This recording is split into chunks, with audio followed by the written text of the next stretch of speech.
ଦାନଶୀଳତାର ଭାବନା। କୁପାତ୍ରକୁ ଧନ ଦେବା ବ୍ୟର୍ଥ। ଯାହାର ପେଟ ଭରି ଯାଇଛି ତାକୁ ଆହୁରି ଭୋଜନ ଦେଲେ ସେ ବେମାର ପଡ଼ିବ ଓ ନିଜ ସହିତ ଦାତାକୁ ମଧ୍ୟ ଅଧୋଗତି ଆଡ଼କୁ ଟାଣି ନେବ। ଭାରତୀୟ ସଂସ୍କୃତି ଅନୁସାରେ ଦାନ ଅତି ଉତ୍ତମ ଧର୍ମ କାର୍ଯ୍ୟ। ଯିଏ ନିଜ ଖାଦ୍ୟ ଅନ୍ୟମାନଙ୍କୁ ବାଣ୍ଟି ଖାଇଥାଏ ତାର କୌଣସି କଥାରେ ଅଭାବ ରହେ ନାହିଁ। ଯେଉଁମାନେ ନିଜର ପଇସା ସଞ୍ଚୟ କରି କରି ଭୂମିରେ ପୋତିଥାନ୍ତି ସେହି ପାଷାଣ ହୃଦୟ ବ୍ୟକ୍ତିମାନେ ଦାନ ଦେଲେ କେତେ ଯେ ଆତ୍ମସନ୍ତୋଷ, କେତେ ମାନସିକ ତୃପ୍ତି ମିଳିଥାଏ, ଆତ୍ମା କେତେ ପ୍ରଫୁଲ୍ଲିତ ହୋଇଥାଏ ତାହା କାହୁଁ ଜାଣିବେ।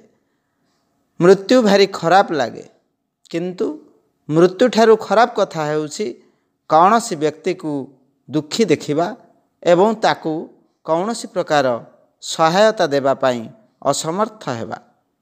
ନୀତିଶାସ୍ତ୍ର ଏକ ସ୍ୱରରେ କହନ୍ତି ଯେ ମନୁଷ୍ୟ ଜୀବନରେ ପରୋପକାର ହିଁ ସାର। ଆମକୁ ଯଥାସମ୍ଭବ ସର୍ବଦା ପରୋପକାରରତ ରହିବା ଉଚିତ। ଏହା ଦାନ, ଅଭିମାନ, ଦମ୍ଭ, କୀର୍ତ୍ତି ନିମନ୍ତେ ନୁହେଁ, ଆତ୍ମକଲ୍ୟାଣ ପାଇଁ ହେବା ଆବଶ୍ୟକ। ମୋ ଯୋଗୁଁ ଅନ୍ୟମାନଙ୍କର ଭଲ ହେଲା ଏହା ଭାବିବା ଉଚିତ ନୁହେଁ। ଦାନ ଦେବା ଦ୍ୱାରା ସ୍ୱୟଂ ଆମର ହିଁ ଭଲ ହୋଇଥାଏ। ଆମକୁ ସଂଯମର ପାଠ ଶିଖିବାକୁ ପଡ଼ିଥାଏ। ଆପଣ ଦାନ ନ ଦେଲେ ମଧ୍ୟ ସଂସାରର କାର୍ଯ୍ୟ ତ ଚାଲିଥିବ ନିଶ୍ଚୟ। ପରମାତ୍ମା ଏତେ ବିପୁଳ ଭଣ୍ଡାରର ଅଧିକାରୀ ଯେ ଆମର କ୍ଷୁଦ୍ର ସହାୟତା ବିନା ମଧ୍ୟ ଜନତାର କାର୍ଯ୍ୟ ଚଳିଯିବ।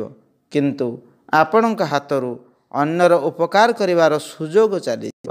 ଅଖଣ୍ଡ ଜ୍ୟୋତି, ଅଗଷ୍ଟ 1958। विचार क्रांति दूत यूट्यूब ओडिया चैनल को सब्सक्राइब करिया सह परवर्ती वीडियो प्राप्त करिया पई बेल आइकन दबांतु एवं विचार क्रांति दूत ओडिया फेसबुक पेज सह जोड़ी हुंतु। धन्यवाद।